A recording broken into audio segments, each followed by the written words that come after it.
自從近6年前去完日本之後，我哋一直都揾唔到機會再去多一次。2025年嘅年尾，我哋終於再去日本啦。今次首先帶大家去睇日本3大花火大會之一，亦都係唯一喺秋季舉行嘅土浦全國花火競技大會。咁喺2024年，因為天氣惡劣嘅關係，呢個花火大會咧係冇舉辦到嘅。嚟到2025年，天氣十分之好，花火大會如常舉行。我哋事前冇喺官方或者第三平台買飛，或者買定 JR 嘅特急火車飛，我哋基本上係零準備嘅。咁我哋咧只係提早出發，揾最近會場嘅公眾免費席坐，俾大家做一個參考，準備去睇嚟緊2026年嘅土浦全國花火競技大會。時間翻返去2025年11月1號。大約晏晝12點，我哋就由東京嘅上野站出發，坐 JR 常盤線去土浦站，大約需時1個鐘左右。咁呢程火車咧可以直接用西瓜卡入閘俾錢嘅，單程飛係1166 yen。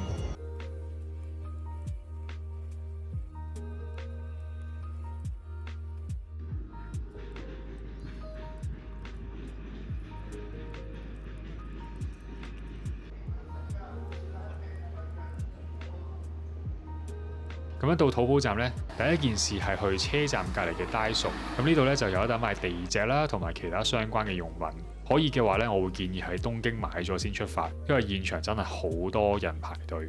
咁買完之後呢，喺車站附近都會揾到土浦花火大會嘅資訊站，可以喺呢度呢拎一啲關於花火大會嘅單張同埋一啲節目表，有日文同埋英文版俾大家揀嘅。呢張地圖十分緊要，可以話到俾你知土浦市當日嘅安排。即使上網收得唔好，都可以睇住張地圖嚟行。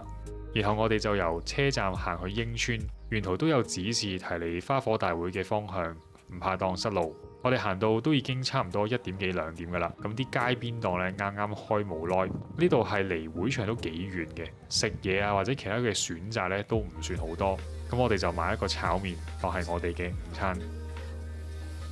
沿途繼續行落去，英村嘅兩岸咧都有啲攤檔可以買嘢食或者買嘢飲嘅，咁而且行得越近會場嘅位置，就越多鋪頭開咗。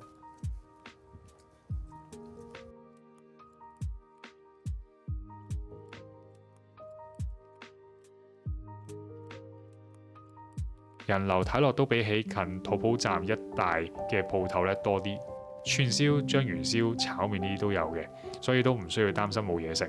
認住有白板嘅呢條土浦橋，咁呢帶咧係最近花火大會嘅免費觀賞區，呢度都已經有人咧開始放咗啲隻喺度霸定位噶啦。咁我哋最後咧都揀咗喺呢一度揾個位坐低先。由土浦站行到嚟大約需要半個鐘左右。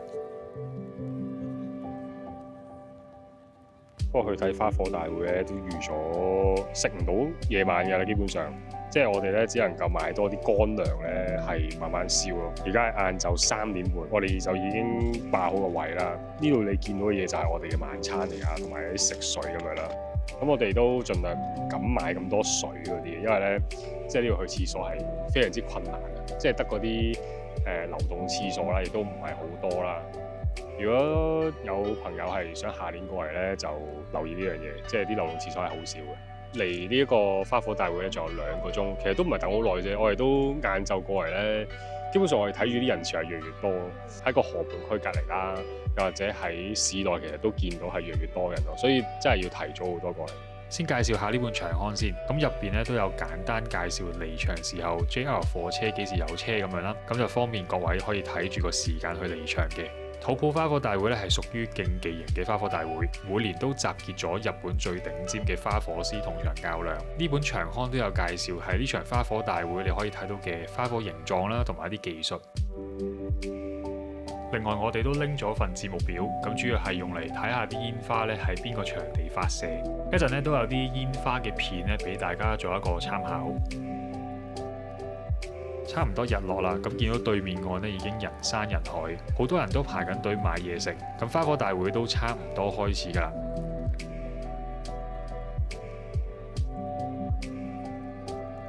2025年嘅土浦花火大會咧，大約喺傍晚5點9開始。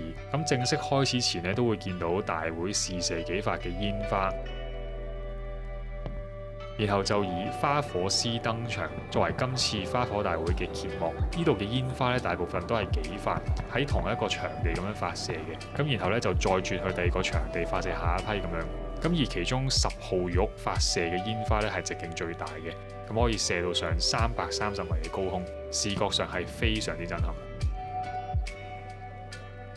喺我哋坐嘅位睇10號玉發射嘅煙花，就喺正我哋嘅正前方嘅，咁所以咧視線十分之良好。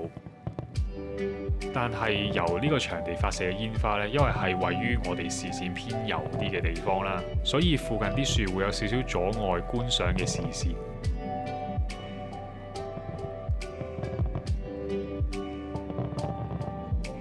大約6點半左右，重點嚟啦！咁名為土埔花火節嘅煙花呢，大約有5至10分鐘，好多發嘅煙花咧係同時發射，係每年土埔花火大會嘅重點嚟嘅。我真係唔係好識用文字去形容嗰種震撼感啦。咁希望你哋可以好好咁放鬆，感受呢幾分鐘嘅煙花為你帶嚟嘅感動。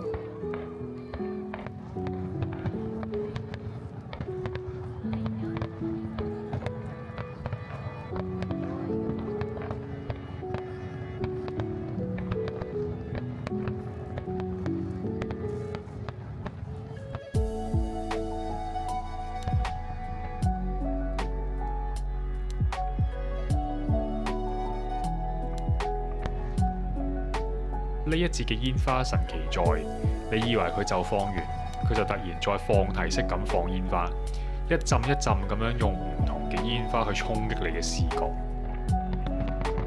有啲煙花咧係發射完之後咧，你要等幾十秒佢先會綻放出嚟嘅。咁基本上喺長刊簡介過嘅煙花種類，喺呢幾分鐘咧都一次過咁樣呈現晒俾你睇。我哋嚟之前已經聽過日本煙花好靚，係 another level 㗎。一生人咧一定要睇一次花火大會啊咁樣。咁出發前咧，我哋都做咗少少功課嘅。咁上網揾過一啲花火大會嘅片嚟睇下啦，做一個參考。咁但係當我哋喺花火大會現場去睇煙花咧，個震撼感係真係比起隔住個 mon 睇咧係強好多好多。視覺上係好震撼，特別係10號玉嘅煙花一綻放嗰下咧。哇！見到佢係覆蓋晒我眼前嘅一片天咁滯，真係好感動嘅。咁而坐喺我哋身邊嘅大部分都係日本人啦。咁全場嘅花火大會，佢哋嘅讚嘆聲咧一直伴隨住啲煙花綻放。成個氣氛同埋你會見到嘅煙花，我哋終於明白點解日本嘅花火大會係咁出名，一生人咧一定要去睇一次啊咁樣。土埔呢個花火大會咧，其實地點係幾好嘅。咁佢位於茨城喺東京附近啦。咁好似我哋咁樣冇乜準備嘅情況下咧，都係可以即日來回嘅。咁土埔呢個城市就比較細啲。晏晝我哋沿路行到過嚟咧，都見到有唔同嘅停車場都幾乎已經冇位㗎啦。咁再加上市內咧有好多封路同埋改道啦。咁人生路不熟咧，我係唔建議大家挑戰自駕遊啦。咁俾你揸到入嚟咧，要走又有排塞，咁就無謂啦。同埋呢一度咧就冇乜住宿嘅選擇嘅，亦都住宿比較貴啲啦。咁都唔建議喺度過夜啦。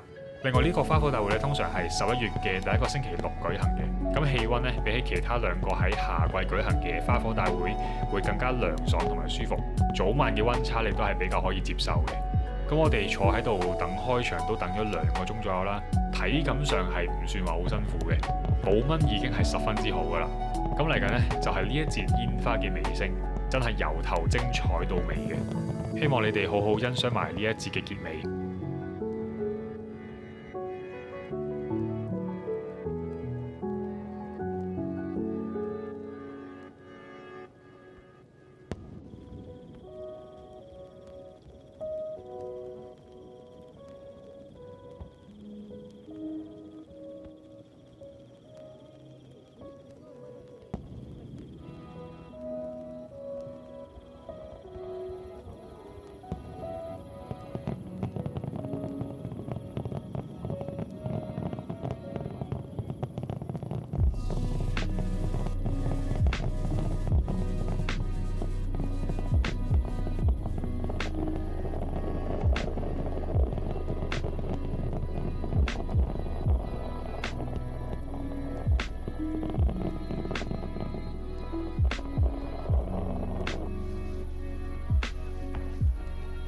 呢場花火大會喺畫面或者視覺上未必係三大花火大會入邊最震撼嘅，但係我覺得呢度係欣賞到唔同煙花綻放嘅形狀。大部分我哋喺呢度睇到嘅煙花嘅設計啊或者技術呢，之前好似真係未見過。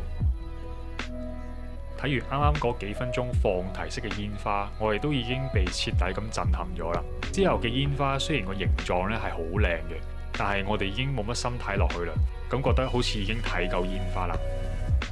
大約7點半左右啦，咁我哋已經開始行翻去土浦站噶啦，咁準備上翻 JR 常盤線咧翻返去東京。